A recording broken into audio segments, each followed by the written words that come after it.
जैसा कि अभी हम लोग देख रहे थे कि फूड चेन और फूड वेब में क्या डिफरेंस है, तो उसी में हमने क्या एक पॉइंट देखा कि कैसे वह इकोलॉजी में वो डिस्टर्बेंस पैदा करते हैं अगर फूड चेन का कोई भी स्तर अगर डिस्टर्ब होता है।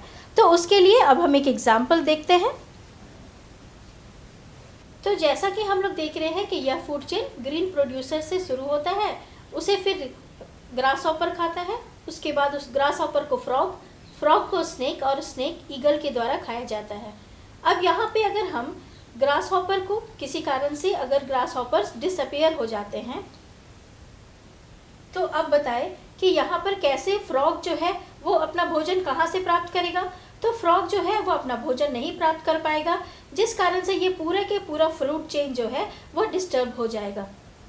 तो जिस तरीके से फूड चेन डिस्टर्ब हुआ, उसी तरीके से हम देखते हैं कि क्या फूड वेब में क्या किस प्रकार का डिस्टर्बेंस होता है। तो जब हम फूड वेब को देखते हैं कि इसके किसी भी एक स्तर पे अगर हम कोई डिस्टर्बेंस लाते हैं तो वह क्या होता है। तो हम देख रहे हैं कि यह एक फूड वेब है। यहाँ ग्रीन प्लांट्स को बीटल खा रहे हैं और ग्रीन प्लांट्स को ही चूहे भी खा रहे हैं, और ग्रीन प्लांट्स को यहाँ हमारा खरगोश भी खा रहा है, और उसी प्रकार से फिर बीटल जो है वो आउल के द्वारा खाया जा रहा है, चूहे को भी जो है उल्लू खा रहे हैं। इस तरीके से यह एक फूड वेब है। अगर इस फूड वेब में हमने किसी भी तरीके से अगर इस चूहे को निकाल दिया, अगर ये चूहा यहाँ से निकल जाता है, तो क्या यह कुछ डिस्टर्बेंस लाएगा। तो हाँ, डिस्टर्बेंस तो होगा, लेकिन आउल जो है वो अपना भोजन जो है बीटल से प्राप्त कर सकता है, इसलिए चूहे के जाने से उसे बहुत ज़्यादा फर्क नहीं पड़ेगा।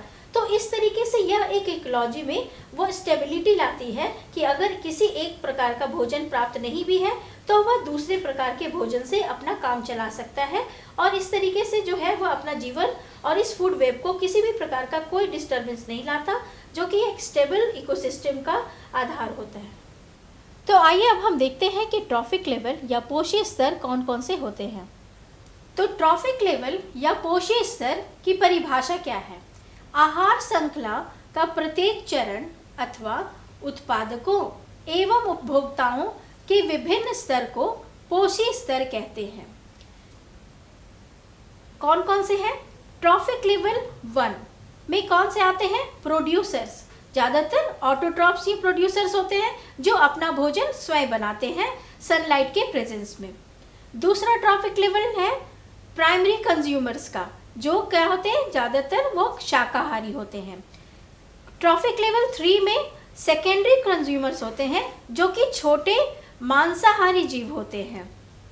ट्रॉफिक लेवल 4 टर्शियरी कंज्यूमर्स कहलाते हैं जो कि बड़े मांसाहारी होते हैं। इसी प्रकार से ये ट्रॉफिक लेवल अगर और है तो और आगे चलते जाएंगे जब तक कि पहले वाले लेवल के कंज्यूमर को कोई आगे का कंज्यूमर उसे खा जाए, तब तक ये ट्रॉफिक लेवल्स नंबर्स बढ़ते रहते हैं। ज़्यादातर ये 4 से 6 तक लिमिट होते हैं।